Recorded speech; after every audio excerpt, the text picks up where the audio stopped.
Credit जाता है हमारे परम पूज्य होलिनेस गोपाल कृष्ण गोस्वामी महाराज को, क्योंकि हम उनके साथ में 47 साल तक सेवा and he gave me freedom.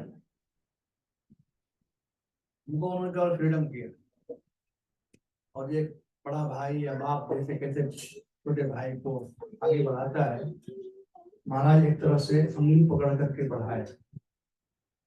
और जिस प्रकार से उनको कहीं चैन नहीं मिलता था, वही जिन्स हम लोगों में दिया गया है।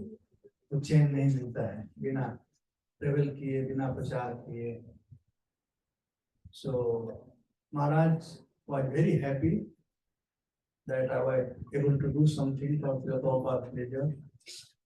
कभी कभी गलती में करता था और अर्जुन करता था। Anyway, I'll tell more after. So he would only say, Dekinandan, you are in Maya. मैं समझ गया कि महाराज को। चलिए, आज का जो टॉपिक है क्या है? आज गोपाल का कथा सुनेंगे। वही बोल रहा है।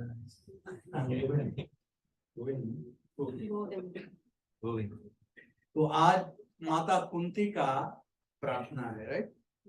Prayer of mother Kunti. देखो, दूध में पानी डालना आसान होता है, लेकिन दूध को खौला करके कंडेंस करना बड़ा मुश्किल होता है। तो आप लोग हमको कंडेंस करने के लिए बोल रहे हैं। माता कुंती का प्रार्थना। ऐसे में भागवत कथा करता हूँ तो ये 7 दिन का टॉपिक है। 7 दिन तक माता कुंती का कथा होता है, लेकिन आप लोगों ने कहा है तो चलो, ऐसे प्रभुपाद जी कहते थे हनी बोतल होता है ना, तो कभी हनी बाहर भी लगता है। तो खोलूंगा नहीं, लेकिन ऊपर तो मैं श्लोक लेकर के प्रभुपाद जी बताया है। तो अंतिम श्लोक कुंती माता की प्रार्थना से मिलेंगे। ओम नमो भगवते वासुदेवाय। ओम नमो भगवते वासुदेवाय। ओम नमो भगवते वासुदेवाय। ओम नमो भगवते वासुदेवाय। ओम नमो भगवते वासुदेवाय। ओम नमो भगवते वासुदेवाय। मैं ही पढ़ लेता हूँ। श्री कृष्ण कृष्ण सख विष्णु सभा अवनिगा ध्रुव राजंश वंश दहना अपवर्ग बीज गोविंद बोध सुरातिहरावतार जोगेश्वरा किल गुरो भगवन नमस्ते। O Krishna, O friend of Arjuna, O chief among the descendant of Vrishni, you are the destroyer of those political parties which are disturbing elements on the earth. Your approach never deteriorated. You are the proprietor of the transcendental abode, and you descend to relieve the distress of the cows, the brahmanas, and the devotees. He possesses all mystic power, and you are the procreator of the entire universe. You are the Almighty God, and I offer you my respectful obeisances. Purport. A summary of the Supreme Lord, Krishna, is made herein by Srimati Kunti Devi. The Almighty Lord has His eternal transcendental abode, where He is engaged in keeping Surabhi cows.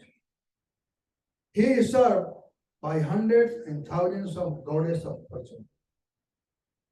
He descended on this material world to reclaim His devotees and to annihilate the disturbing elements in group of political parties and kings who are supposed to be in charge of administration work.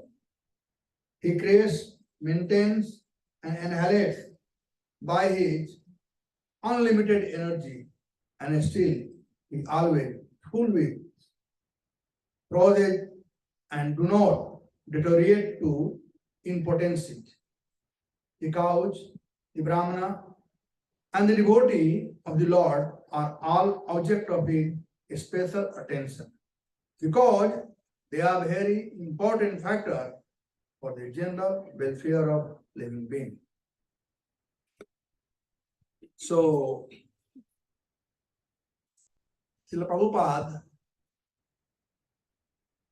जब ग्रंथों का रचना कर रहे थे, लिख रहे थे, तो ये जो कुंती महारानी का जो प्रार्थना है, श्रील प्रभुपाद जी को बहुत प्रिय था।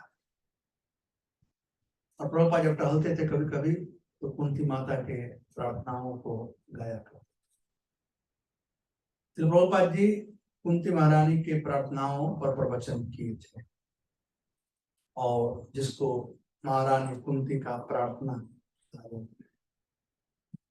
मेरा सौभाग्य था ये बॉम्बे में आए उस समय 78 में 3 महीना तक कुंती महारानी का प्रार्थना और भगवान कपिल देव का प्रार्थना, ये 2 ग्रंथों को अनुवाद करने का सौभाग्य।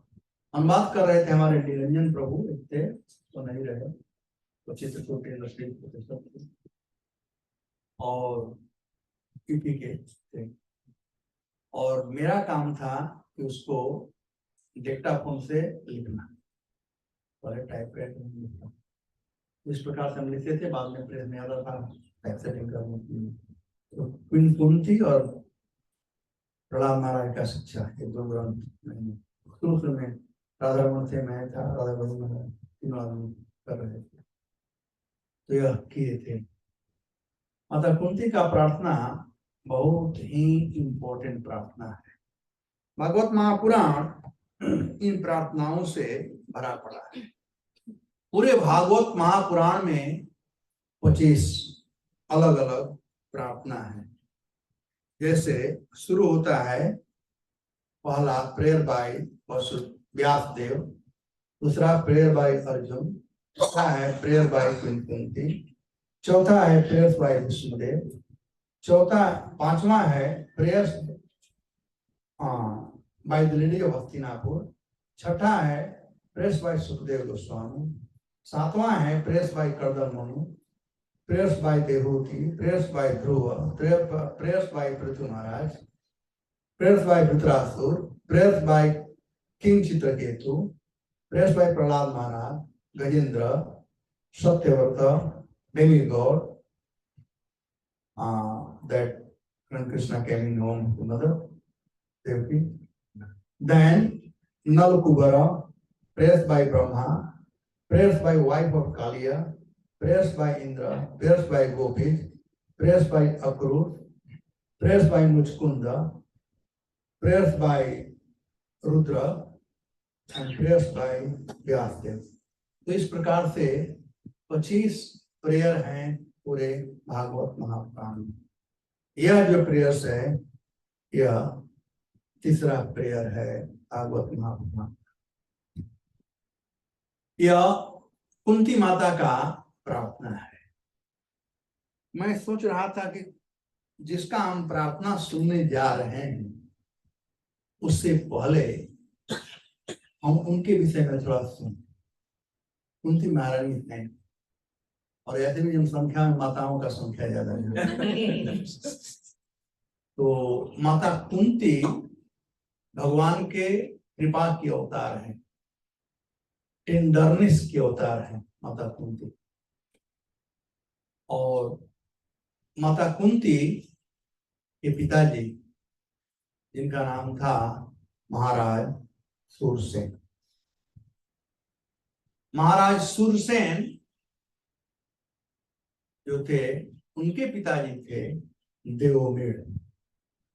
देवमीण की 3 पत्नियां थी। एक छत्राणी थी, एक वैश्य थी और एक शूद्र थी। तो तीनों से जो संतान हुए, मोस्टली यहाँ पर नॉर्थ इंडिया के हैं तो एक मोबाइल बंद कर लीजिए। जो प्रथम पत्नी थी, जो छत्राणी थी, उनसे जो पुत्र हुए वे हुए महाराज सूरसेन। जो वैश्य पत्नी थी, उससे पुत्र हुए वे थे प्रजन्य बाबा, नंद बाबा के पिताजी। और जो शूद्राणी थी, उससे दो पुत्र हुए, देवक और उग्रसेन। तो देवक की पुत्री हुई देवकी और उग्रसेन का पुत्र हुआ कंस। तो एक तरह से नाता जोड़ा यदि जाए, वसुदेव जी, नंद बाबा, कंस, ये सब भाई थे, एक ही वंश के। महाराज सूरसेन अपने बाप माँ के अकेले थे, अपने माँ के अकेले थे। केवल देवक और उग्रसेन ही दो थे, वो शूद्राणी के पुत्र थे। अब इनके जो पुत्र हुए, सूरसेन के 15 संतान, जिसमें से प्रथम थी पृथा, जिसका नाम बाद में हुआ कुंती। दूसरे थे वसुदेव। और प्रजन्य बाबा के 5 पुत्र, अभिनंद, उपनंद, नंद, सुनंद और नंदन, ये 5 पुत्र। इसमें नंद बाबा राजा बने वाले। तो चूंकि हम प्रथा का बात कर रहे हैं, एक दिन की बात है कि महाराज सूरसेन और उनके एक फुफेरे भाई थे, जिनका नाम था कुंती भोज। भोजपुर मध्य प्रदेश में पड़ता है। भोपाल जो है, पहले मध्य प्रदेश का राजधानी था भोजपुर, भोपाल से नजदीक में। ऐसे उनके बहुत से अलग अलग घर थे। बिहार में भी एक एरिया है, कहलाता है भोजपुर, आज भी भोजपुरी बोलते हैं, वहीं से वो आया हुआ है। और इनके ससुराल वाले भी वहीं उधर बगल के, गंगा के उस पार बख्तर है, उधर उनको वालों। और मैं भी उधर से तो महाराज कुंती भोज को कोई संतान नहीं था, और वे यदा कदा मथुरा आया करते थे, और ये लोग मृगया के लिए जाते थे, शिकार खेलने के लिए। एक दिन शिकार खेलने के लिए गए थे महाराज सूरसेन और कुंती भोज, और उस दिन कोई भी शिकार हाथ नहीं लगा। तो कुंती भोज बड़े व्यथित हुए और बड़े दुखी थे, और दुख के चलते उन्होंने कहा कि अब मैं राजपाट नहीं करना चाहता, और मैं सेनापति को अपना राज्य का कार्यभार सौंप करके, और मैं अब संन्यास लेना चाहता हूँ, बन जाना होगा। तो महाराज सूरसेन समझे नहीं, और वो कहे कि इसमें क्या चिंता है, आज नहीं मिला शिकार, कल मिलेगा, परसों मिलेगा, आप इतने व्यथित क्यों हो रहे इसके लिए कि आप राज त्याग देना चाहते हो? कि नहीं भाई, वो शिकार नहीं प्राप्त हुआ उसका दुख नहीं है, लेकिन निसंतान जीवन जीना एक मृतक के समान है। उन्हें कोई संतान नहीं था। तो बोले कि मैं, अब उनकी पत्नी का देहांत हो गया था, कोई संतान नहीं था। तो बोले कि मैं नहीं चाहता हूँ कि विराज विवाह करूं। महाराज सूरसेन ने कहा कि चिंता मत करो, मेरा जो भी पहला संतान होगा मैं आपको, उन्हें वचन दे दिया। मतलब कि उनका विवाह अभी तक नहीं हुआ था, और हो गया। तो उनका विवाह हुआ मारिसा देवी से, महाराज सूरसेन का विवाह। तो सूरसेन की पहली पुत्री, सूरसेन और मारिसा की पहली पुत्री हुई, वो थी पृथा बचपन से ही बड़ा ही करुणामयी थी, बड़ा ही होनहार थी। छोटे जब बचपन में थी तो एक बार अपने पिता से धनुष बाण, मुझे धनुष बाण चाहिए। तो महाराज सुरसेन ने कहा कि तुम्हें धनुष बाण क्यों चाहिए, ये तो लड़कों के लिए, लड़कियों के लिए थोड़ा है। नहीं मुझे चाहिए। महाराज सुरसेन ने उसे आशीर्वाद दिया कि तुम तो नहीं, लेकिन तुम्हारा पुत्र सर्वश्रेष्ठ धनुर्धारी होगा। महाराज सुरसेन ने कुंती को, प्रथा को आशीर्वाद दिया। लेकिन बच्ची थी, अब बाल हट जो होता है, स्त्री हट और बाल हट ऐसा होता है, पूरा नहीं करो तो सिर पर उठा लेगी संसार को। तो बच्चों को इच्छा पूरा करना पड़ता, उन्होंने दे दिया धनुष बाण। तो प्रथा बहुत खुश थी और धनुष चला रही थी इधर उधर। वैसे ही चलाते चलाते धनुष, खेलते खेलते, जैसे भी हमें याद है कि जब कुछ नया चीज होता है ना, जैसे मान लो कि ड्राइविंग का है, तो हम ड्राइविंग पहले सीखते हैं तो डेली ड्राइविंग करने का मन करता है शुरू में।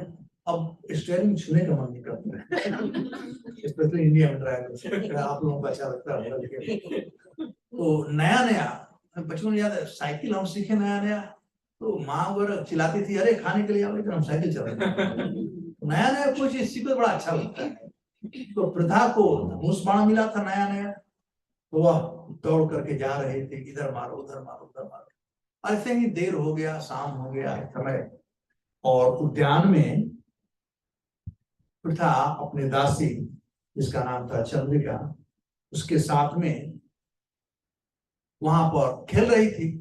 तब तक से उसने देखा, शाम का समय था, गोधूली का समय था, और पेड़ से एक बहुत छोटी चिड़िया का पक्षी, जिसका पंख अभी नहीं था, बिल्कुल लाल था, वो गिर पड़ी थी और चू चू चू चू कर रही थी। उधर जो दासी थी वह गई और उस छोटी पक्षी को लेकर के कौतूहल वक्त दौड़ करके आई प्रथा के पास दिखाने के लिए। बड़ी कौतूहल में थी, शायद प्रथा बड़ी खुश होगी। जब प्रथा देखी उस पक्षी के बच्चे को, उसका दिल पिघल गया। देखते ही बहुत कुछ उसने सोच लिया कि किस प्रकार से ये अपने बाप माँ से अलग हो गई, अपने माँ से अलग हो गई। That was the first thing, पहला थिंग था जो कि प्रथा कैसे अनायास कहते ना, भगवान सबके हृदय में वो आ गया कि मुझे भी एक दिन माँ से, बाप माँ से मुझे अलग होना पड़ेगा। वह बहुत ही हृदय दृश्य है जब महाराज कुंती भोज को महाराज सुरसेन प्रथा को दिए हैं। एनीवे, तो दासी तो बहुत प्रसन्न थी उसको लेकर के, लेकिन प्रथा उससे प्रसन्न नहीं हुई, बहुत नाराज और कहीं, तू कहां से उसको लेकर, कहां से लाई, चलो जल्दी से रखो वहां पर जहां से लेकर आई। डर गई दासी। तो कहीं महाराज राजकुमारी, मेरा गलती नहीं हो, पेड़ के नीचे गिरी हुई थी तो मैं तो आपके पास लेकर के आई। प्रथा देख करके उसकी आंखों में सुधारा भरे चुके, चलो ले चलते हैं। अपनी माँ से बिछड़ गई है, लेकर गई, ऊपर देख रही पेड़ पर चढ़ नहीं सकती थी। वहां से वो सीधे गई राजमहल, और उस समय महाराज सुरसेन और कुंती भोज आए हुए थे, मृग्या करके पुनः आए हुए थे। वो प्रथम बार महाराज सुरसेन से वो मिली थी प्रथा। पहले बार तो वचन, सॉरी, महाराज सुरसेन कुंती भोज से, सुरसेन तो पहले वचन दे दिए थे, अब 12 साल के बाद आए थे, 12 साल के बाद पुनः आए थे। तो प्रथम बार था महाराज कुंती भोज को देखी, लेकिन पिताजी वहां पर थे और एक अजनबी व्यक्ति बैठा था। तो लड़कियों में तो लज्जा होता ही है, होना भी चाहिए। और देखिए कोई अजनबी व्यक्ति है, चाहे बोल नहीं पा रहे थे, लेकिन उसके हाथ में कुछ था और वो कांप रही थी, पता शरीर कांप रहा था। महाराज कुंती भोज, सॉरी, सूरज समझे कुछ तकलीफ है, तो लेकिन बोल नहीं पा रही है। तब उन्होंने परिचय कराया, चिंता मत करो, हमारे ताऊ जी हैं, उनका नाम है कुंती भोज। और तो तब थोड़ा खुल गई, तो कहे पिताजी आपको चलना है। उनका धोती पकड़ी लेकर आ रही, आप कहाँ चलना बताओ। कहा पिताजी देखो, यह पक्षी अपने माँ के घोंसले से नीचे गिर गई, आपको इसको इसके माँ के घोंसले में रखना। आप चलिए, जिद करने लगी प्रथा। अब तो ये राजा थे ब्रज के, कैसे पेड़ पर चढ़ेंगे? हालांकि गांव के थे, पेड़ पर चढ़ना जानते ही थे, लेकिन राजा थे तो थोड़ा कभी कभी जो पोजीशन मिल जाता है ना, तो लज्जा लगता है छोटा काम करने में। तो कहे कि बेटी कोई बात नहीं, इसको लेकर के अपने पास रखो, अपने साथ सुनाओ इसको, और कल सुबह नौकरों को हम बोल करें तो घर में रखवा देंगे उसके बाद। कहा कि नहीं, यदि आप नहीं लेकर जाओगे, इसको नहीं रखोगे, मैं भी जाऊं और उसी पेड़ के नीचे तब तक सब बैठेंगे जब से ये अपने माँ को प्राप्त। जिद हुआ प्रथा का, तो महाराज सोच रहे थे करूं क्या, तो गए और वहां तक गए, पेड़ के तक गए और कहे कि देखिए यहाँ पर चढ़ जाइए। तो फिर भी असमंजस में थे। तो प्रथा ने कहा कि यदि आप नहीं रखेंगे तो मैं यहाँ से नहीं जाऊंगा, यही रखूंगी। तब कुंती भोज ने कहा कि ला मेरे हाथ में, मैं रख कर आता हूँ। तब महाराज सूरसेन तुरंत अपना उत्तरीय बांधे, फटाफट चढ़ कर करके और रख करके आए। जब रख करके आए तो प्रथा जो थी पूछी पिताजी से कि आपको कैसे पता था कि इसी का वह घोंसला है? तो पता है वहां पर 2-3 और थे। तब प्रथा को शांति मिला। मतलब उनका हृदय करुणा कितना था प्रथा। अब इस प्रकार से कुछ दिन तक महाराज कुंती भोज वहां पर थे। मैं कथा को शॉर्ट में कह रहा हूँ, जितना शॉर्ट हो सके, नहीं तो समझ जाएगा। 1 दिन का 2 घंटे का कथा है। तो एक दिन 12 साल की प्रथा हो चुकी थी और अब समय हो गया था घर से विदाई करने। 12 साल के बाद लड़कियां और 15 साल के बाद लड़के, इन लोगों को समझदारी आ जाती है। तो एक दिन जब महाराज कुंती भोज जा रहे थे वहां से भोजपुर, तो महाराज सुरसेन साथ में जा रहे थे और प्रथा खेल रहे थे। तो कहे कि प्रथा चलो हमारे साथ, चल रहे हैं हमारे ताऊ जी के यहाँ पर। तो पिताजी थे कौतूहल बस, कहे ठीक है मैं भी चलूंगी, चलिए। लेकिन वो चाहती थी जाकर के माँ को बता कर तय करें ना, माँ को चलो चल गए। कुछ दिन वहां पर रहे। बहुत विशाल काय राजमहल था, उसमें कोई स्त्री नहीं थी, केवल एक दासी थी और महाराज कुंती भोज थे और नौकर चाकर थे। बहुत समय हो गया, अब कुंती का वहां पर प्रथा का मन नहीं लग रहा था और काउंट कर रहे थे कब मैं माँ के पास जाऊंगी, कब मैं मथुरा जाएंगे। एक दिन महाराज सुरसेन सुबह सुबह रथ पे घोड़े तैयार किए गए, रथ तैयार किया गया और महाराज सुरसेन अब जाने के लिए तैयार थे। तो पिता बड़ी खुश थी कि जा रहे हैं। तो महाराज सुरसेन ने कहा कि पुत्री, आज के बाद तुम यहीं रहोगी, अब यहाँ से तुम मेरे साथ नहीं जाओ। तो वो समझे कि पहले मजाक कर रहे हैं, लेकिन जब सीरियस हो गए तो प्रथा लगी कांपने, लगी रोने। तो क्या कि मैंने गलती किया है, मैंने क्या गलती किया? मैं माँ से भी नहीं पूछी। पिताजी यदि आप मुझे पसंद नहीं करते हैं, आप मुझे ले चलो और मथुरा की गलियों में छोड़ दो, मैं भीख मांग कर जीवन यापन करूंगी, नहीं जाऊंगी। तो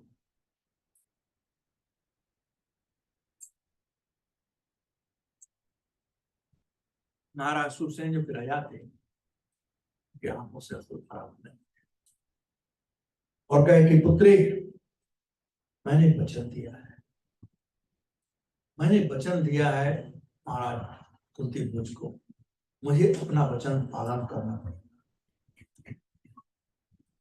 तो अभी कुंती समझ नहीं लेते पिता की वचन क्या होता है। तो फिर बदला है।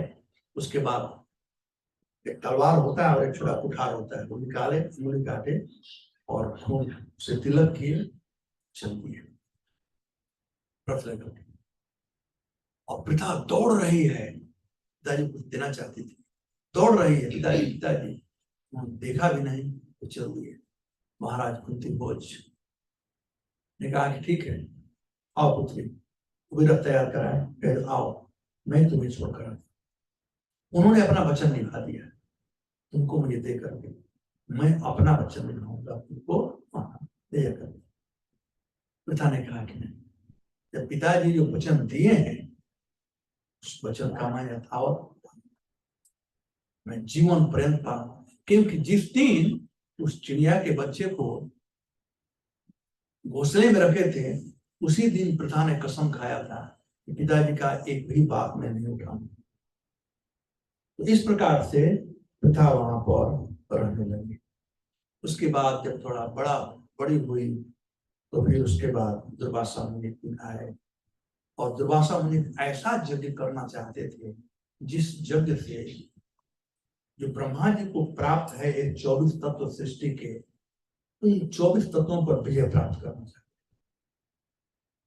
दुर्वासा का आप लोग नाम सुने लोग जानते नहीं वो कैसे थे। और प्रथा का सेवा था दुर्वासा मुनि का सेवा था। पहले कुंवारी लड़कियों को साधुओं की सेवा में लगाया जाता था, ऐसे महात्माओं के। दुर्वासा मुनि का जो ये यज्ञ था 15 दिन तक होने वाला था, और उसमें वर्णन किया गया है किस प्रकार से प्रथा मर मर कर जी है वो 15 दिन। दुर्वासा मुनि कभी कभी खुद गुस्सा करते थे, चाहे चुप कुछ बोल नहीं पाते थे। कभी कभी बिना खाए रात रात भजगे रहते थे, और वो सोने नहीं दे, सुनते नहीं खाती थी ना सोते थे। कितनी बार तो गुस्सा आया कि मैं छोड़कर जाना चाहती हूँ, नहीं करूंगी, लेकिन पिताजी का आज्ञा था तो करना ही था। अंत में जब जा रहे थे दुर्वासा जी तो प्रथा को, तो त्रिकालदर्शी हैं तो दुर्वासा जान गए थे जो दुर्वासा जी विष्णु लोक तक जा सकते हैं, वैकुंठ तक जा सकते हैं, समझ सकते हैं कौन। तो उन्होंने कहा कि पुत्री मैं तुम्हें एक मंत्र देता हूं जी, इस मंत्र से तुम किसी भी देवता को बुला करके संतान प्राप्त कर सकते। अब प्रथा समझी नहीं कि केवल मंत्र नहीं, लेकिन उन्होंने ये भी कहा कि एक बार तुम इस मंत्र को दूसरे को ट्रांसफर कर सकते हो, उसके बाद इस मंत्र का कोई शक्ति नहीं रहेगी। तो प्रथा को मंत्र दे करके दुर्वासा जी वहां से चले गए। कालांतर में प्रथा को कौतूहल हुआ उस मंत्र को लेकर के, ये सही में है कि गलती है, कैसे। और उस समय बहुत सुंदर भगवान सूर्य हो रहे थे, लालिमा छाई हुई थी आकाश में, बड़ा सौंदर्यशाली थे सूर्य, भगवान सूर्य। यह देख करके प्रथा के दिल में, ये तो भगवान विधि का विधान था, काम वासना उत्पन्न हुआ और भगवान सूर्य को आह्वान किया मंत्र के द्वारा। तो भगवान सूर्य आ गए। तो तुम्हारी लड़की करे क्या, अरे डर गए, अब हाथ जोड़ रहे कि आप चले जाओ, ऐसा गलती हो गया, आए तो हो नहीं सकता, तुम बुलाई हो। तो तुरंत उन्हें संतान उत्पन्न हुआ, और उसके बाद भगवान सूर्य चले गए। कालांतर में संतान उत्पन्न हुआ, लेकिन प्रथा कुंवारी अब कई एक महीने तक घर में रही, लेकिन अब छिपाए कहाँ तक छिपाए, तो दासी से सब कहना पड़ा, सब बात पता है। और दासी प्रथा का लाज रखने के लिए प्रथा कई बार प्रयास की आत्महत्या करने के लिए, लेकिन वो ऐसा कुछ नहीं कर पा रही थी। तो वहां पर चंपापुरी में, जहां पर भोजपुर में, वहां पर एक नदी बहती थी, राजमहल से बिल्कुल नदी थी, उसका नाम था अश्व नदी। वह नदी ऐसा था कि उसी नदी के जल को ये लोग पीते थे, ये हो रहे थे, उनका नाम था अश्व नदी। और महल से एक सुरंग था जो अश्व तक जाता था, वो केवल स्त्रियों के लिए, कोई अटैक करे तो वहां से बाहर निकल जा सकते। तो कालांतर में उन्हें एक संतान उत्पन्न हुआ कर्ण, और दासी के सहायता से सोने के पेटिका में बंद कर करके और उसको वे अश्व नदी में बहा। अश्व नदी से बहते हुए वह चंबल में आई, चरणावती चंबलपुरी, वहां से कनकपुर के पास जमुना में मिली, और उसके बाद वहां से प्रयाग आकर के संगम में मिल करके, और इस प्रकार से बहते बहते बिहार में भागलपुर एक स्थली है, नाम सुने होंगे, वहां पर आई। जिसका नाम है चंपापुर, चंपा नगरी।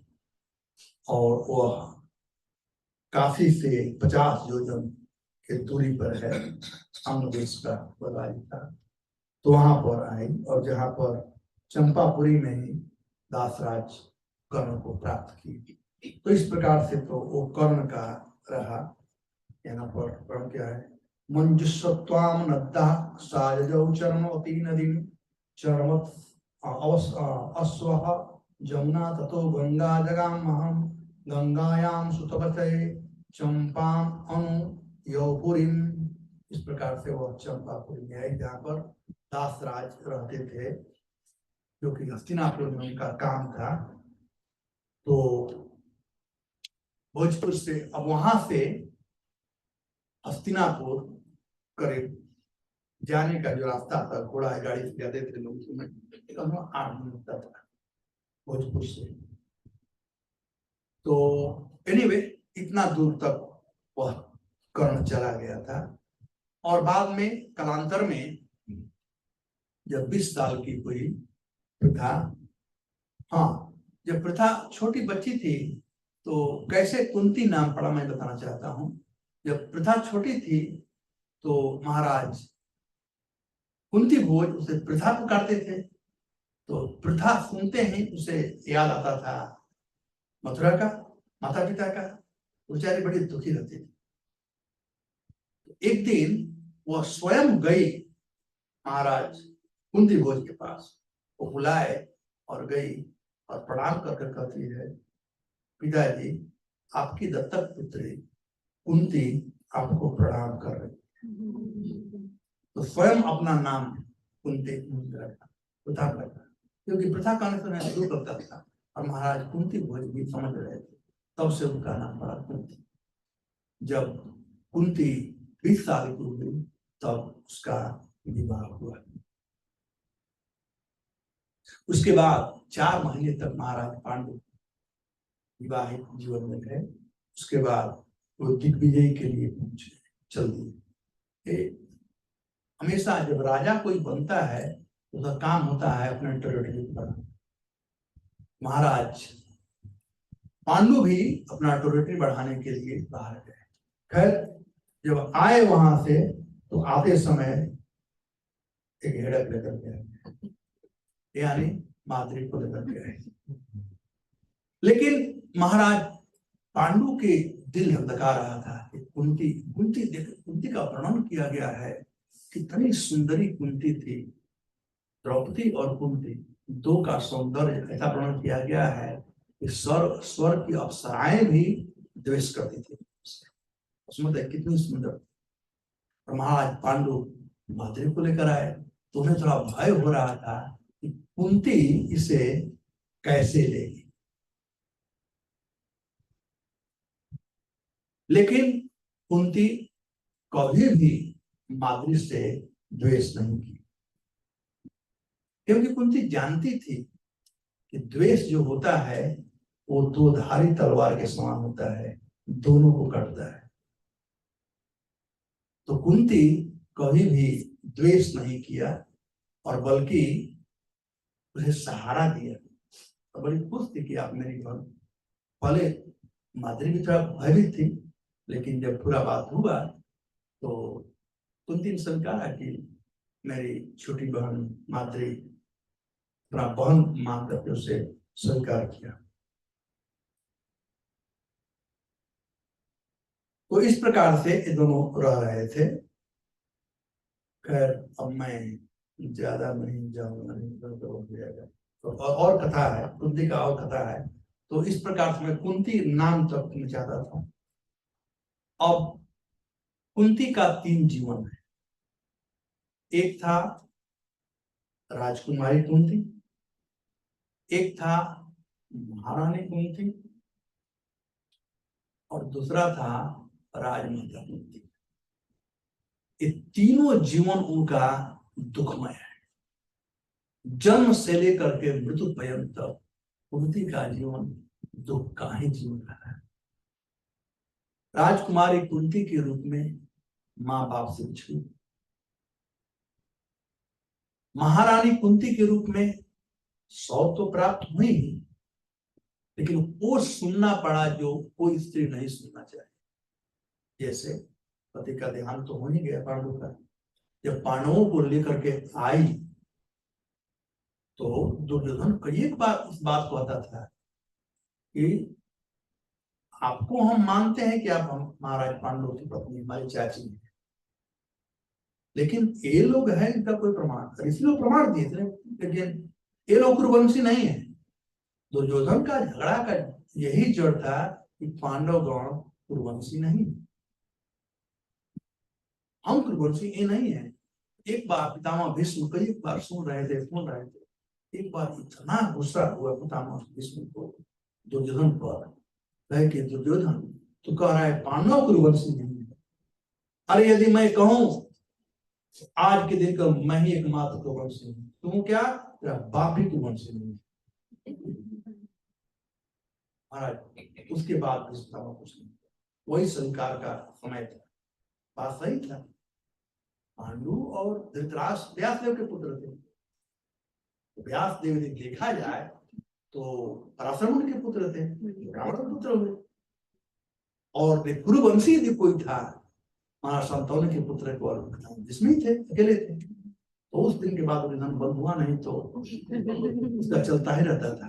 तो कुंती का जीवन राजकुमारी महारानी कुंती के विषय में भी इतना, और जब राजा बने महाराज युधिष्ठिर, जब राजमाता कुंती हुई, उन्हें सबसे पीड़ा उस दिन हुआ जब कर्ण को,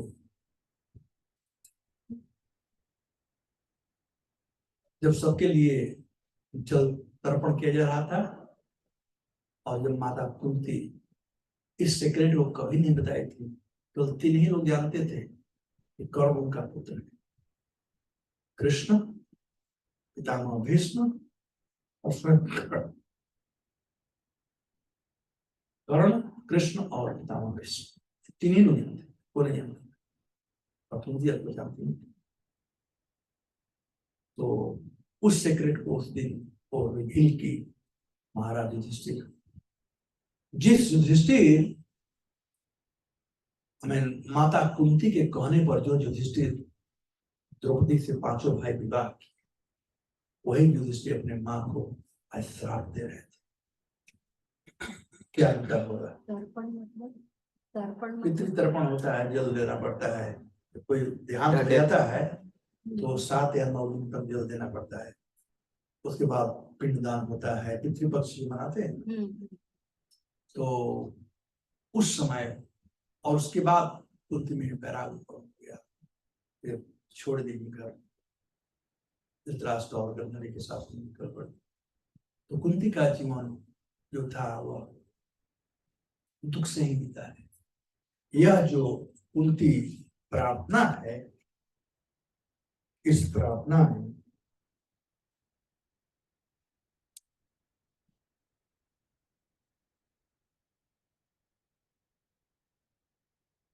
जब महाभारत समाप्त हो चुका था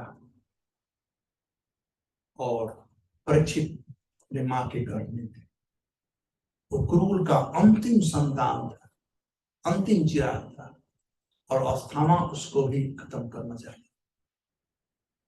कृष्ण तैयार हो गए थे, महाभारत जो समाप्त हो चुका था, अब सब कुछ खत्म हो चुका था, अब भगवान जा रहे थे। इनफैक्ट एक अंतिम दिन, अंतिम समय था कृष्ण की विदाई का। इसके बाद कृष्ण कभी आए नहीं है हस्तिनापुर, इस धराधाम को छोड़कर चले गए।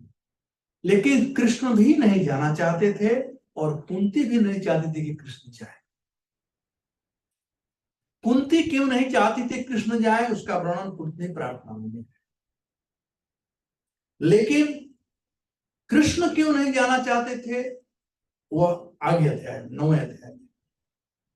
इसलिए कि पितामह भीष्म सरसैया पर पड़े हुए थे, और उनकी 3 कामना थी कि जब मेरा मृत्यु हो तो मेरे सामने श्याम सुंदर खड़े रहे,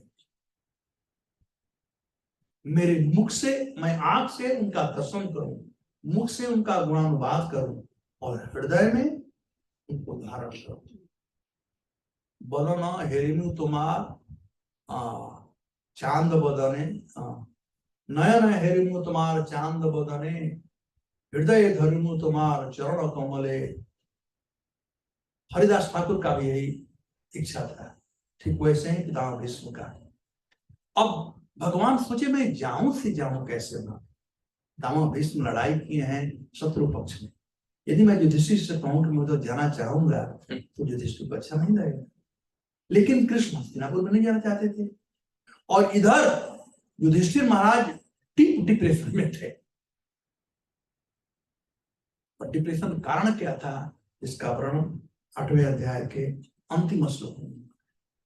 उन्होंने सोचा कि मेरे चलते इतना बड़ा लड़ाई हुआ एक राज्य के लिए, कितनी स्त्रियां विधवा हो गई, कितने बच्चे बिना बाप के हो गए, कितने लोग अनाथ हो गए, और अंततः उन्हें मां को श्राप देना पड़ा। युधिष्ठिर आत्महत्या तक करना चाहते थे, सब लोग समझा कर तक गए थे, लेकिन कृष्ण ही जो थे वो समझने ही नहीं देते थे, क्योंकि कृष्ण को रहना था। जब सब लोग समझा कर थक गए, जब कोई दवा काम नहीं कर पाया, तब कृष्ण एक बार कहे तो श्लोक अंतिम श्लोक में कि हे भैया, मैं आपसे कुछ बात करना चाहता हूँ, कहूं? तो युधिष्ठिर को बहुत गुस्सा हुआ, कहा सब का कारण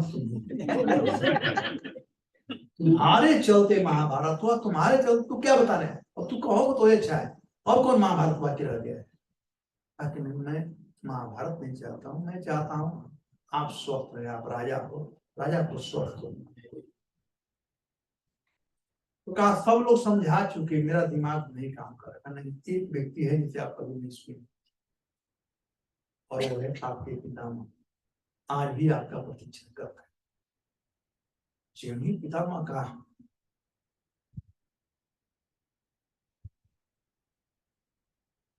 नाम सुने, आंखों से धारा बहने लगी, तुरंत तैयार हो गए। तैयारी का वर्णन किया गया है 9वें अध्याय के पहले श्लोक में, किस प्रकार से जा रहे थे और किस प्रकार से सब देवी देवता लोग, सब ऋषि लोग, देवता लोग आए यहाँ पर। पितामह भीष्म पड़े हुए थे। वो अभी स्थिति बहुत अच्छा है, किस प्रकार से पांडव लोग वहां गए, कैसे एक दूसरे को हृदय विदारक घटना होती है। एनीवे, चलिए अब भगवान कृष्ण जा रहे हैं, सबसे विदाई ले लिए भगवान।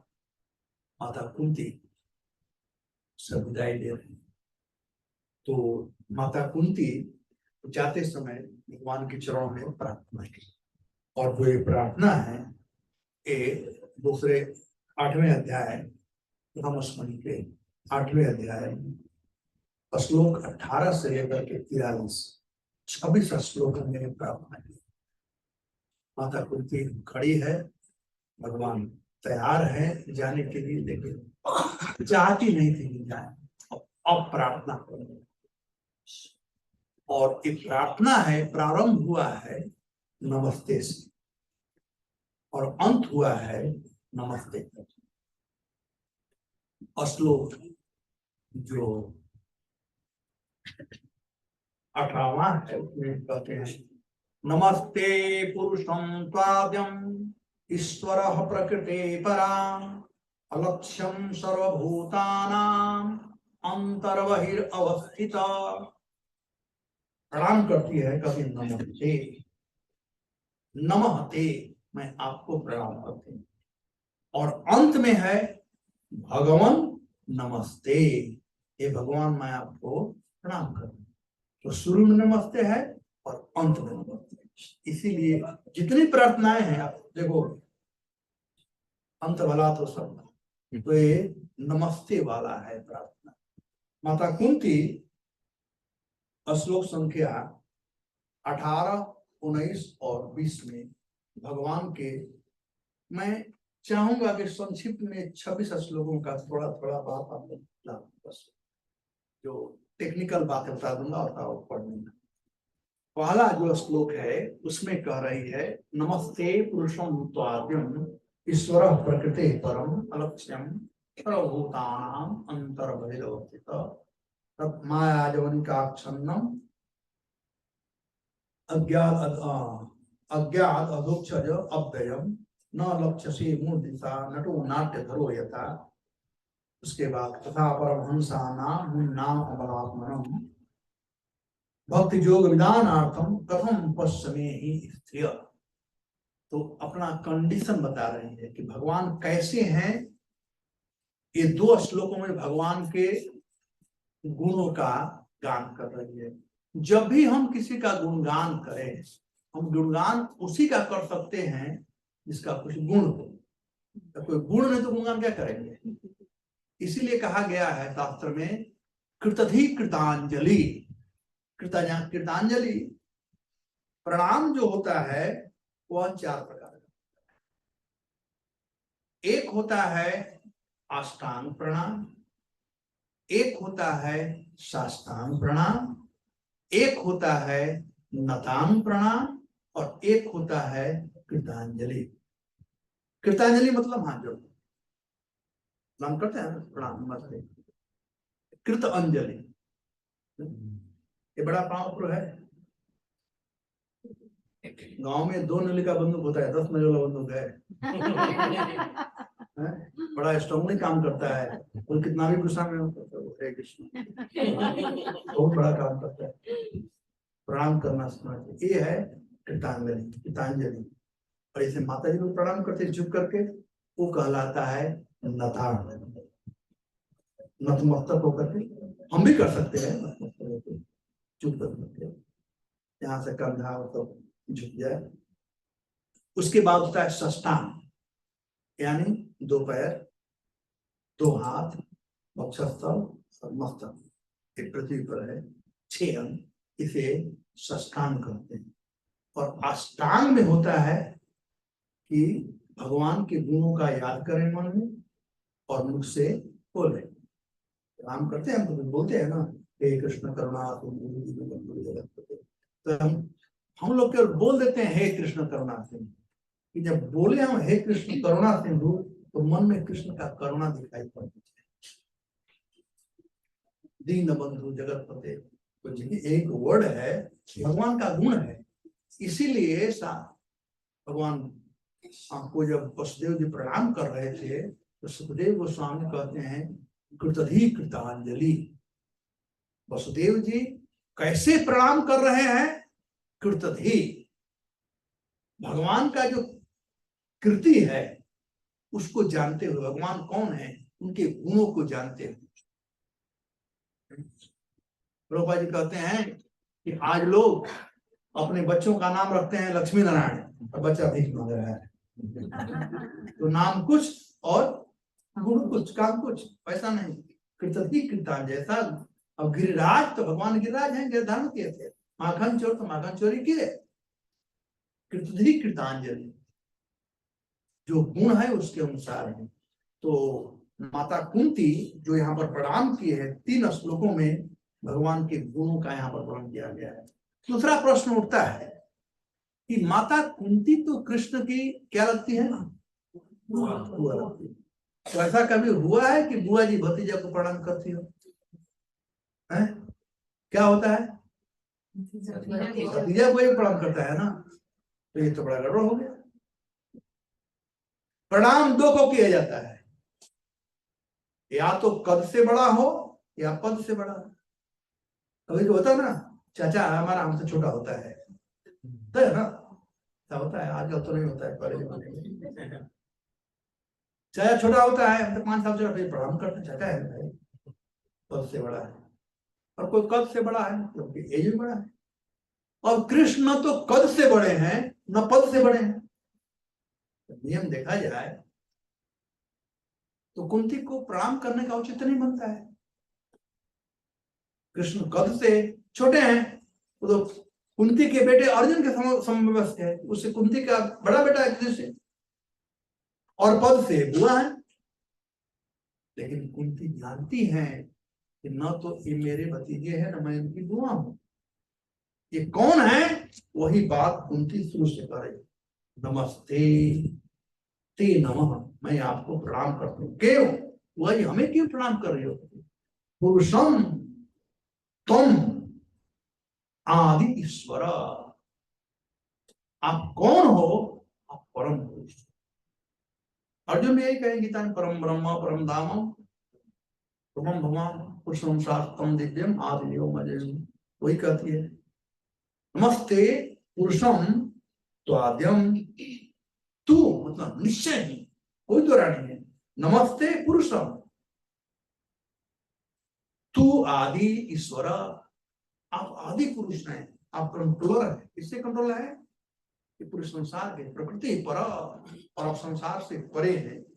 अलक्ष्यम सर्वभूतानां अंतर बहिर्वस्थित, आप सब जगह हैं लेकिन सबको दिखाई नहीं पड़ती। अलक्ष्यम सर्वभूतानां, सभी प्राणियों के लिए आप अलक्ष्य है, देख नहीं लोग पाते हैं। आप हालांकि बाहर भी है अंदर भी है, इसका मतलब है नहीं कोई देख नहीं सकता है, देखते हैं जिनके पास दिव्य चक्षु है। इसे प्रहलाद जी देखते हैं, भक्त लोग देखते हैं।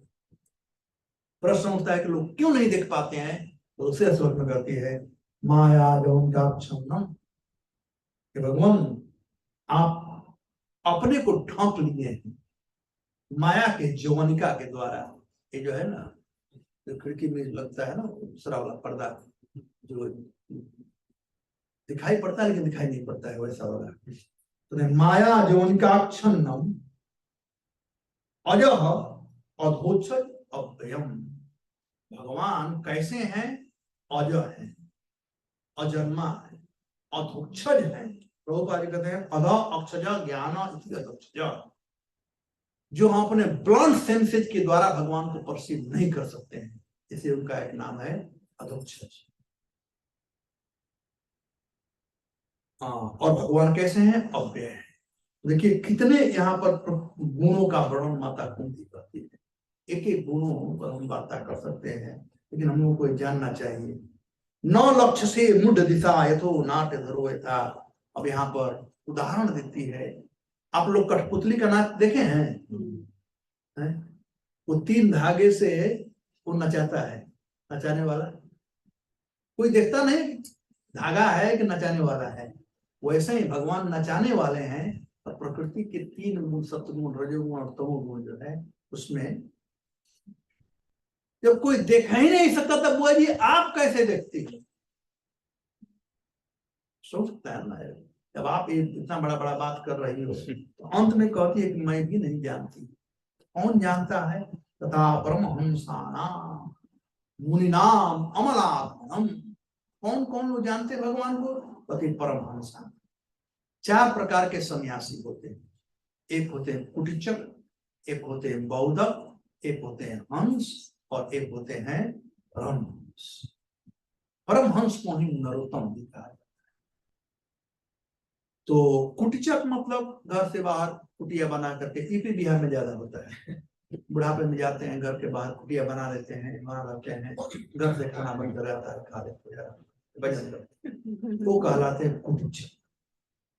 बौद्ध वे लोग हैं जो एक जगह बैठकर नहीं खाते हैं, मधुकरी कर करके खा लेते हैं, या पेड़ से कोई फल गिरा हुआ है, धान या गेहूं कट गया है, कुछ खेत में गिरा हुआ है, चना वगैरह।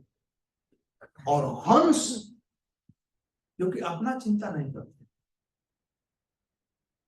वो जाते हैं और कोई दे देता है तो वही सार ग्रहण करते हैं जो भगवान का अर्पण किया है प्रसाद। और परमहंस वो भी नहीं।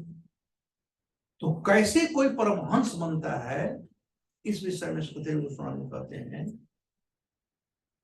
कि यह शोकात परतो वेह जात निर्वेद आत्मवान हृदय कृत्वा हरिम गेह प्रव्रजेस्स नरोत्तमः।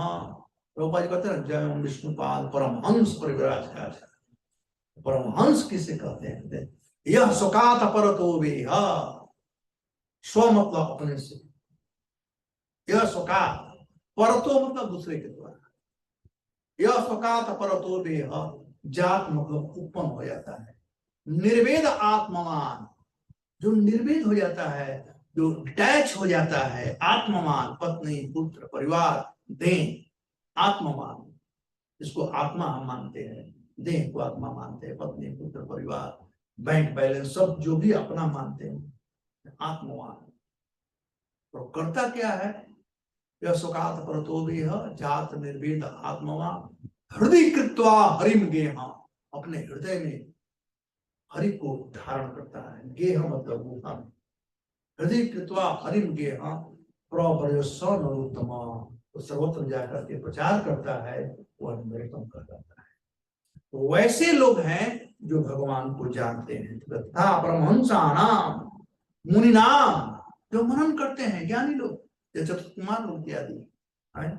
और तीसरे अमलात्मना, जो साधु संघ के द्वारा इन आदोष दातो साधन भजन क्रिया अनर्थ निवृत्ति, अनर्थ निवृत्ति, वही अमल आत्मना, जिनका आत्मा जो है अमल हो गया है, मल उसमें नहीं रह गया है, यानी धर्म अर्थ काम मोक्ष की लालसा उनमें नहीं रह गई, तो केवल कृष्ण के लिए वो जानते हैं। कैसे जानते हैं, क्योंकि भक्ति योग ज्ञानार्थ, भक्ति ही एकमात्र वह साधन है जिससे हम भगवान को जान सकते हैं। भगवान गीता के 11वें अध्याय में बताए हैं, भक्त्या माम अभिजानाति जावन जस अस्मि तत्वतः, I can be only understood as I am by unalloyed devotional service। भाई भक्ति के द्वारा भगवान आ सकते हैं। तो फिर माता कुंती के लिए निरंतर भागवत, कथमे पश्चिमे ही स्त्री, मैं तो स्त्री हूं, मैं कैसे समझ सकती, मैं नहीं समझ सकती हूँ, मैं स्त्री हूं। तब माता कुंती कहती है, इसलिए मैं स्त्री हूं, मैं नहीं जान सकती आपको, अतः मैं प्रणाम करना चाहती हूँ, क्योंकि प्रणाम भी भक्ति, प्रणाम करना होती है। गीता में भगवान कहते हैं, मन मना भव मद भक्तो मध्याजी माम नमस्ते, मुझे प्रणाम कर, प्रणाम करना भक्ति है। और जो भगवान को प्रणाम करता है उसके पास यमराज के दूत नहीं आते हैं, याद रखना। जो प्रणाम नहीं करता है उसके लिए यमराज ये स्टैंडिंग ऑर्डर दिए अपने दूतों को। भागवतम के 6वें स्कंद आयामी व्याख्यान में यमराज का एक मंतव्य हमने कहा है, जिह्वा न भक्ति भगवद गुण नाम ध्येय चेतस न अस्मर्ति चरणारविंद कृष्णो न नमति जच्य एकदापि तान्य अनध्यासतो अकृत विष्णु कृत्यान। जिह्वा न भक्ति भगवत गुण नाम, जिसके पास जिह्वा है और जिह्वा लेकर भगवान का नाम नहीं लेते हैं, वो मेढक के समान दिवा ट्रो ट्रो ट्रो करते रहते हैं। मेढक बरसात के समय में ट्रो ट्रो करता है, सांप को बुलाता है, और दिखा लो मैं यहाँ पर, तो दिन भर जिह्वा लेकर बकवास करते रहते हैं, माया को बुलाते हैं। महाराज का जिह्वा न भक्ति भगवत गुण नाम ध्येय, जो जिह्वा लेकर के भगवान के नाम गुण और उनके लीलाओं का चर्चा नहीं करते हैं। कृष्णो न नमति जच्य एकदापि, जिनका सिर कृष्ण के सामने एक बार भी नहीं झुकता है। जिह्वा न भक्ति भगवत गुण नाम है। चेतस न स्मृति चरणारविंद, जिनका चित्त यानी मन हृदय ये कृष्ण के चरण कमलों का स्मरण नहीं करता है। कृष्णो न नमति एकदापि, इसका सिर कृष्ण के चरणों में एक बार भी नहीं झुकता है। तान उन दुष्टों अन्योधा तुम लेकर के आओ। वो कैसे लोग हैं, असतो अकृत विष्णु कृत्यम, ये लोग असत लोग हैं और उन लोगों को मैं दंड दूंगा जो भगवान का नाम नहीं लेते हैं। तो प्रणाम एक भक्ति है, नवधा भक्ति हिंदी है, श्रवणम कीर्तनम विष्णु स्मरणम पाद सेवनम अर्चनम वंदनम, प्रार्थना है। तो माता कुंती प्रणाम सब कर सकते हैं। माता कुंती कहती है, मैं तो स्त्री हूं, मैं कैसे ऐसे भक्ति कर सकते हैं, आप इतने महान हैं, ये परमहंस लोग आपको जानते हैं। कथम पश्चिमे ही स्त्री, मैं तो स्त्री हूं, मैं कैसे, लेकिन प्रणाम सबके लिए है। उसके बाद अब माता कुंती खुल कर प्रणाम कर रही है। श्लोक 21 में कृष्णाय वासुदेवाय देवकी नंदनाय च नंदगोपाय गोविंदाय नमो। यहाँ पर कृष्ण का परिचय दे रहे हैं। कृष्णाय, कृष्ण है, इनके हैं वासुदेवाय देवकी नंदनाय च। देवकी और वासुदेव को आनंद देने वाले श्री कृष्ण है, आनंद देने वाले। और नंदन का मतलब संतान भी होता है। और नीचे वाला में कहते हैं नंद गोप कुमार आया। कोई बोले यशोदा मैया का नाम क्यों नहीं डाला इसमें? क्योंकि यशोदा का भी एक नाम है देवकी। तो देवकी नंदनाय में देवकी और यशोदा दोनों को प्रणाम किया गया देवकी जी ने। इसलिए मेरा नाम है वो यशोदा नंदन जी। तो बुरी जन प्रभु हमको जब देखते हैं ना, तो हाँ यशोदा नंदन आ गया अभी। फिर हमको समझाते हैं।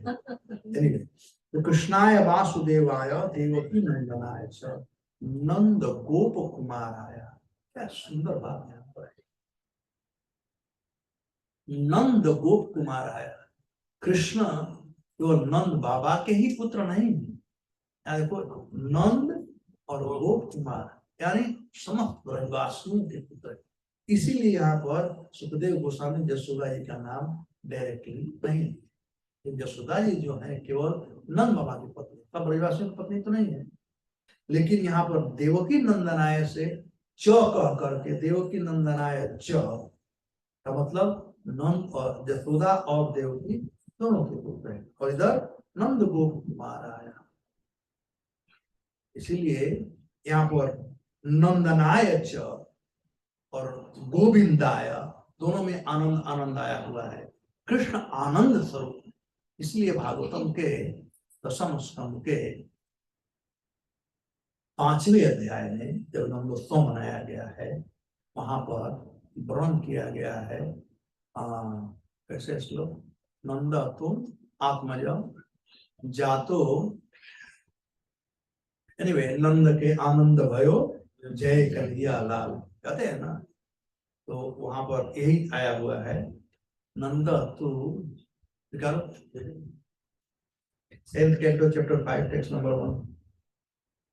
नंद तू जातो आह्लाद महामना, आह्लाद महामना आया 10 chapter 10 canto 10 chapter 5 text number 1 text 1 पालन में बता दो। नंदस्त्वात्मज उत्पन्ने नंदस्तु आत्म उत्पन्ने जातस क्या है जाता लादो महामना, जात आह्लादो महामना, नंद के आनंद में, नंद बाबा के आनंद में। वहीं पर है नंदनाय और गोविंदाय। गोविंदाय का 3 अर्थ होता है। गो का मतलब होता है गाय, गो का मतलब होता है पृथ्वी, और गो का मतलब होता है इंद्रियां। ये तीनों को संतुष्ट करने के लिए जो आए हुए हैं, इसे नमो नमः। यहाँ पर च शब्द नहीं आया हुआ, याद रखिएगा। पहले च आया हुआ है देवकी नंदनाय च, मतलब एक से ज्यादा का, लेकिन यहाँ पर गोविंदाय तो 3 ही रखना चाहिए, गाय, इंद्रियां और भूमि, क्योंकि भूमि उनकी पत्नी है। इसलिए पत्नी को प्रसन्न करना पति का काम है, और भक्त लोग इंद्रियों को और गौ को प्रसन्न करने के लिए। उसके बाद श्लोक 22 में नमः पंकज नाभाय नमः पंकज मालिने नमः पंकज नेत्राय नमस्ते पंकजाग्रय। भगवान के समस्त अंगों का वर्णन किया गया है कमल से, इसलिए कि कमल जो होता है कीचड़ में उत्पन्न होता है, पानी में रहता है, लेकिन कितना भी पानी होने के बावजूद भी पानी से ऊपर रहता है। इसलिए भगवान इस संसार में आते हैं हम लोगों के समान, हम लोगों पर अनुग्रहाय भूतानां मानुषी देहमाश्रितम्, मनुष्य का देह चलते हैं भगवान। अवजानंती मां मुद्धा मानसिम तनुमाश्रितम, भगवान आते हैं लेकिन हम लोगों के समान वो ओल्ड एज में नहीं आते हैं। कभी देखा भगवान को चश्मा पहने हुए? कभी देखा भगवान नंदन के चल रहे हैं? कभी देखा उनको घुटने में पैर में दर्द हुआ है? कभी देखा उनका बाल पका हुआ है? हो जाऊंगा ना, ये है कृष्ण। तो भगवान इस संसार में आते हैं लेकिन संसारिक रूप में रहते हैं। कमल का पुष्प पानी कितना भी आए लेकिन स्पर्श नहीं करता है, वैसे संसार का कोई वस्तु भगवान को स्पर्श नहीं कर सकता है। तो जो लोग समझते हैं भगवान को पैसा से खरीद लूंगा, वो मूर्खानंद नंबर एक है। संसारिक किसी वस्तु से भगवान को आप लुभा नहीं सकते। भगवान लुभते हैं तो भक्त्या मान, भक्ति के द्वारा। हाँ, उन्हीं वस्तुओं भगवान अर्पण करना ये भक्ति है। इसलिए यहाँ पर सब चीज में पंकज दिया गया है।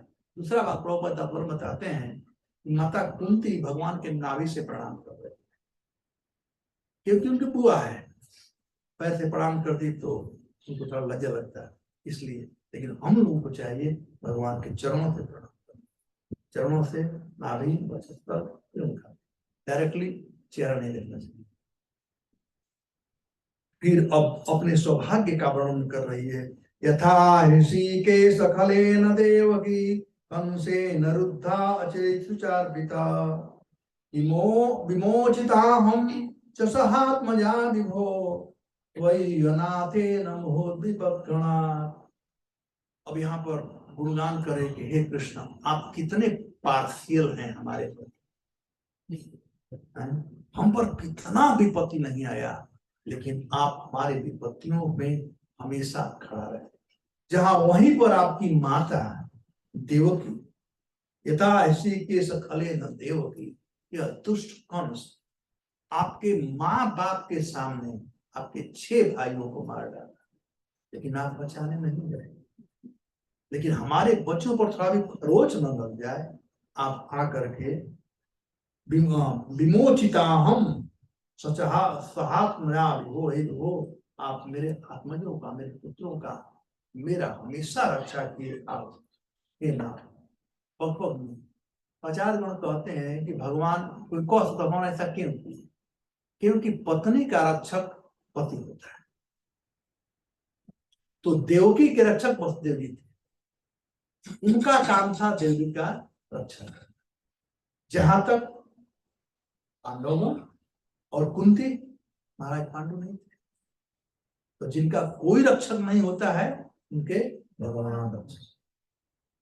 तो इसलिए माता कुंती कहे कि आपने हमारा रक्षक, उनके कोई रक्षक नहीं था। अब गिना रही है करे तो ये वो नाथे न गणा, कौन कौन विपत्तियों से उन्हें याद आ रहा है। माता कुंती को रो रो कर कह रही है, विषान महाग्ने पुरुषाद दर्शनात् असस्सहाया वनवासकृच्यत मृधे मृधेनेक महारथास्त्रतो दौण्यस्ततश्चात् हरे अभिरक्षिता। शुरू से कह रहे विषान महाग्ना। अरे जरा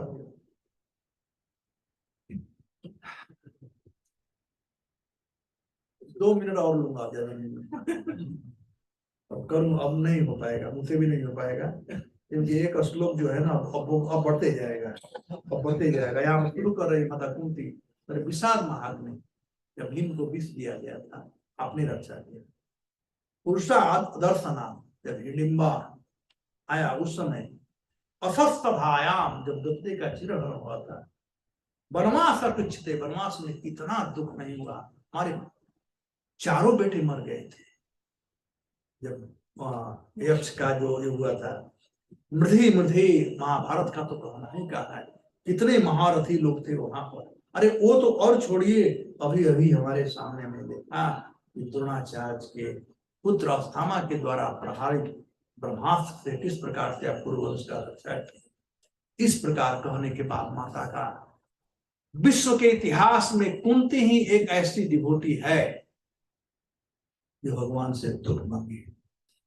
सब लोग सुख मांगते हैं, धन संपत्ति घर आए, जय जगदीश। लेकिन एक है कि दुख मांगो।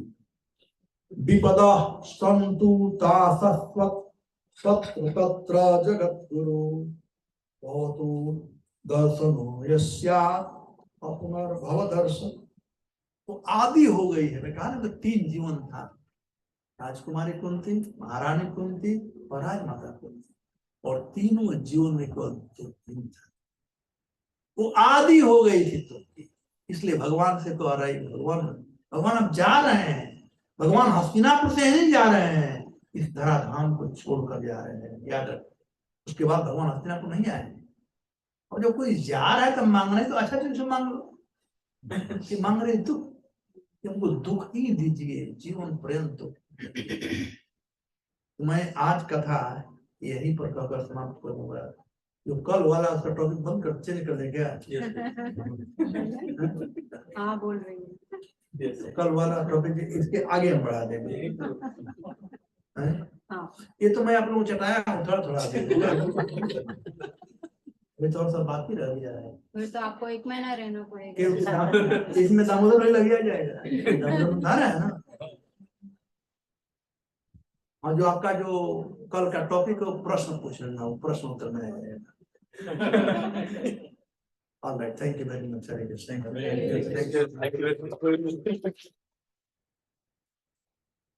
Thank you very much.